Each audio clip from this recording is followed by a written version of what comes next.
It is not scary to become confident. It feels so good to become confident. At sana maramdaman mo na sa buhay mo yon because you truly deserve it. You don't deserve na mapahiya lagi. You don't deserve to hide in the corner, to to let yourself down, to let your shine dim kasi nahihiya ka. Stop it. It's time to level up. We both know, alam natin parehas, deserve mo ang confidence.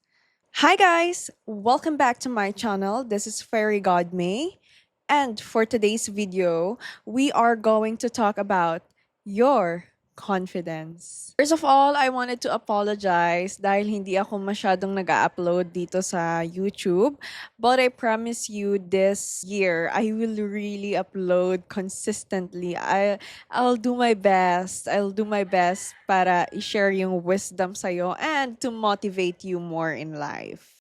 Be confident because no one else will live your life except yourself. Isang beses ka lang mabubuhay.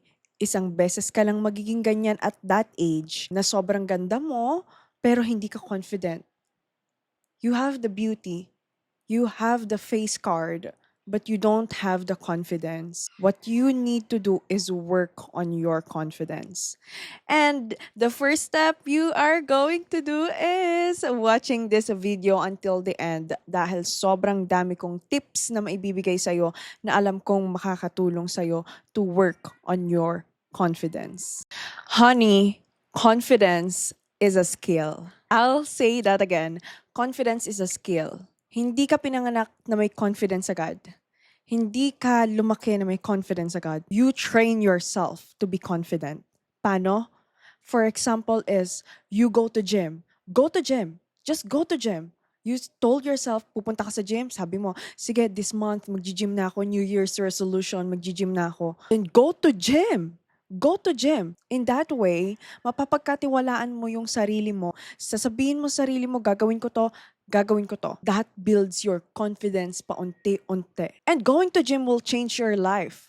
Your confidence will boost. Your body will be beautiful. Because you know you're taking care of your body. And your confidence will level up again. When you say you're going to do something for yourself to boost your confidence, do it. Do it. No excuses. Walang, kasi wala akong pera. Gawan mo ng paraan. Gawan mo ng paraan makapunta ka sa gym. Magtrabaho ka doon sa gym. O kaya maghanap ka ng gym na pwedeng sponsorship. Gawan mo ng paraan. Okay? This one is very important kaya makinig kang mabuti. Stay humble, stay kind, have a good heart. Stay humble because every time na nakikita mo na yung sarili mong maganda, you need to stay humble. Huwag mong taasan agad yung ego mo. Staying humble will make you think, okay, may kailangan pa akong i-improve. Okay, hindi pa ako yung gusto kong highest version of myself. And of course, you need to be kind. You need to be kind. I am telling you, may nakikita ako ng mga babaeng maganda, they are stunning, they have a good body, but they are not kind. They're mean. And it doesn't make them beautiful. Physically, they are attractive, but inside, they are not attractive. Kasi ang pangit ng ugali nila. You will only receive the princess treatment or the beauty privilege thing if you are kind and you are beautiful. That combination. Kasi kung masama ang ugali mo at maganda ka, and then you expect people to treat you like a princess, honey, you're very entitled. Okay? Change that attitude. Mostly ng mga masasama ang ugali, tignan mo ang itsura nila. They don't look nice. They don't present themselves beautifully. Because masama ang ugali nila. And most of the bullies, they are ugly. They are ugly and they are mean because they are insecure people. So please, take care of yourself and have a good heart. Become beautiful. Stay humble. And that will build your confidence. Another thing is trust God and trust yourself. So if you're wondering, ano bang connect ng trust sa confidence? It's very connected. If you will just think about it deeply, if you trust yourself, you will have confidence within yourself. If you trust God, you will know and you will be confident that God has your back because you trust God. You don't build worry. Hindi ka nag-aalala, hindi ka nag-iisip na, hala, baka ganito mangyari si God kasi hindi ko pinagkakatiwalaan. So I don't have the confidence. Diba? You see it. You see how they are connected. Trust and confidence are connected. Kaya nga sabi ko sa una, nitong video na to, pwede mong balikan. If you told yourself to do something, do it. Do it. Because once you do that kind of habit, you build trust to yourself. Kasi kung ano yung sinabi mo, ay ginawa mo. And you trust yourself with it. So trust and confidence, they are connected. Work on your self-trust, work on your self-belief, and your confidence will level up. Another one, wag niyong gawing mistaken na ang confidence ay arrogance. Don't mistaken it. Confidence and arrogance has a huge difference. Hindi porket confident ka na ay mayabang ka na. Okay? Ang mga taong mayayabang, usually, they are the ones who are lacking confidence within themselves. They talk really, they're very loud. They bring others down just to be confident. And that is not confidence. Kayabangan yon. Because someone who is truly confident, they don't talk bad about others. They don't brag about being highly than others. The real confidence is they are silent, they are confident, and they motivate other people to be confident as well. Ang pagiging mayabang at ang pagiging confident, magkaiba yan. So don't mistaken it. At huwag kang matakot maging confident. It is not scary to become confident. It feels so good to become confident. You truly deserve it. You don't deserve na mapahiya lagi. You don't deserve to hide in the corner, to let your shine dim kasi nahihiya ka. Stop it. It's time to stop. It's time to level up. Level up your confidence. And I'm happy that you're watching this video. I'm genuinely happy for you because you are leveling up. Happy for you because you are leveling up. Your confidence is leveling up. I know it. I know it. Isa pa, choose the people you surround yourself. Piliin mo yung environment mo. Maging picky ka because it's either just two things ang mangyari sa group of friends mo. First one, they will boost your confidence because they really love you. They like you. And the second one, if you choose to be with people who hates you, who doesn't like you, they will bring your confidence down to their level. Because these people na walang confidence sa buhay, mga inggitera, mga bully, their confidence is over here. It's down here.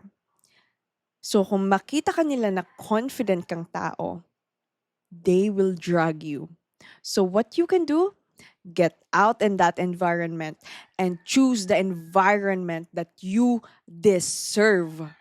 You deserve an environment that boosts your confidence, motivates you, supports you, believes in you, likes you, loves you, appreciates you. You deserve those kind of people because you know you are a good-hearted person. Just wanted to share this with you. Alam ko magiging vulnerable ako, pero I think baka may ma-inspire dito sa story ko. I got bullied in school when I was college in nursing. And these people, I barely talk to them. Hindi ko sila nakakasalamuha or whatever. But they don't like me. They just don't like me. They don't like my existence because it triggers their insecurity. They really put me into situation where I feel belittled. I feel I hated myself kasi yung mga sinasabi nila, the words they give towards me, not acceptable and so disrespecting and disgusting. My confidence was starting to go down and naapektuhan ako dito sa bullying na to. And that is where I decided, okay, I don't deserve this environment.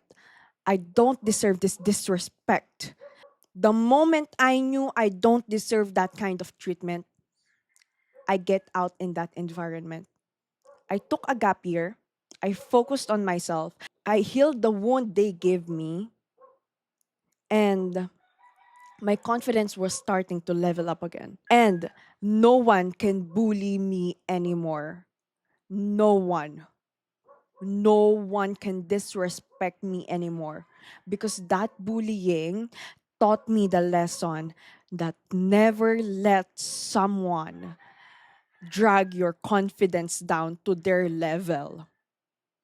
Because you deserve a better environment that will love you, will boost your confidence, and will treat you right. Lagi mapili ka sa mga kakaibiganin mo because the birds with the same feather flocks together. If you choose to be with people na hindi confident, you're not confident as well. If you choose to be with people na puro chismisan, you're gonna be a gossiper as well. But if you decided na ang magiging friends ko na lang is someone who is very highly confident women or men, then your confidence will level up.